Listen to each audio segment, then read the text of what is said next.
नाम नहीं जानता गूगल के सीईओ को हाथ खड़ा करें। वो भारत के तमिलनाडु के रहने वाले हैं, वर्तमान में अमेरिका में उत्तर पश्चिमी देशों में जाके बस गए हैं, वहाँ रहते हैं। लेकिन अभी आप जब पूछ लिया जाए कि तमिलनाडु के विज्ञान टेक्नोलॉजी मंत्री कौन है, तो आप नहीं बता पाएंगे। कोई इसमें से आप प्रोफेसर बैठे हैं, अगर पूछ लिया जाए कि तमिलनाडु के विज्ञान टेक्नोलॉजी मंत्री कौन है, नहीं बता पाएंगे। सुंदररामन पिचाई को क्यों? क्योंकि ज्ञान, वही मैं कह रहा हूँ, स्वदेशे पूज्यते राजा विद्वान सर्वत्र।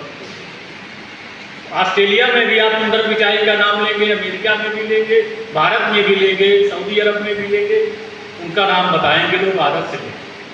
इसलिए ज्ञानवान बनिए। जब महात्मा बुद्ध बिंबिसार और अजातशत्रु के दरबार में आते थे, सिंहासन छोड़ के चरणों में लेट जाता था। चाणक्य जब आता था तो चंद्रगुप्त मौर्य बाढ़ से रिसीव करके लाता था गुरु जी को।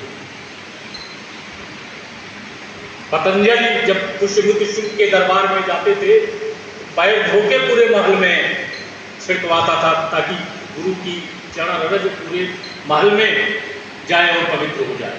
तो ये बुद्ध की, पतंजलि की या चाणक्य की पूजा नहीं थी, ये उनके ज्ञान की पूजा थी, क्योंकि वो ज्ञानवान थे। उनसे पूरे साम्राज्य को एक विद्वता मिलती थी, ज्ञान मिलता था। इसलिए मैं बार बार कहता हूँ कि ज्ञानवान बनिए, और ज्ञानवान के साथ ही संस्कारवान बनिए। दूसरा जो महत्वपूर्ण बिंदु मैं बता रहा हूँ, संस्कारवान बनिए। माता पिता और गुरु का आदर करना सीखिए। माता पिता गुरु प्रभुकर वाणी, विनय विचार करो शुभ जान। तुलसीदास जी ने रामचरितमानस में लिखा है कि माता पिता और गुरु ये समाज के त्रिरत्न हैं। इनका अपमान करके कोई आगे नहीं बढ़ सकता। इसलिए माता पिता और गुरु जो भी आदेश देते हैं, जो भी आपसे कहते हैं, उस पर कोई तर्क वितर्क नहीं, ये मानकर कि वो शुभ ही होगा, अच्छा ही होगा, उसका पालन करिए। कोई भी क्लास टीचर ये नहीं चाहता कि मेरा लड़का फेल होगा।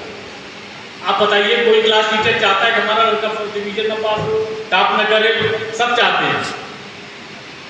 कोई माता पिता ये चाहता है कि हमारा बच्चा आगे ना बढ़े, सब चाहते हैं। इसलिए माता पिता और गुरु, इन तीनों का आदर करना सीखिए।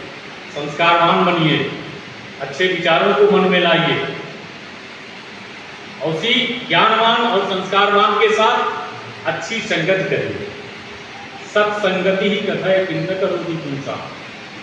अच्छी संगत व्यक्ति को कहाँ से कहाँ पहुँचा देती। अच्छी संगत से ही दुर्योधन बन जाते हैं, और अच्छी संगत से ही युधिष्ठिर बन जाते हैं। तो संगत का महत्व है। जो खराब संगत करता है दुर्योधन बन जाता है, जो अच्छी संगत करता है युधिष्ठिर बन जाता है। जब महाभारत का युद्ध शुरू होने वाला था, लगभग तय हो गया था कि कौरवों पांडवों में युद्ध होगा,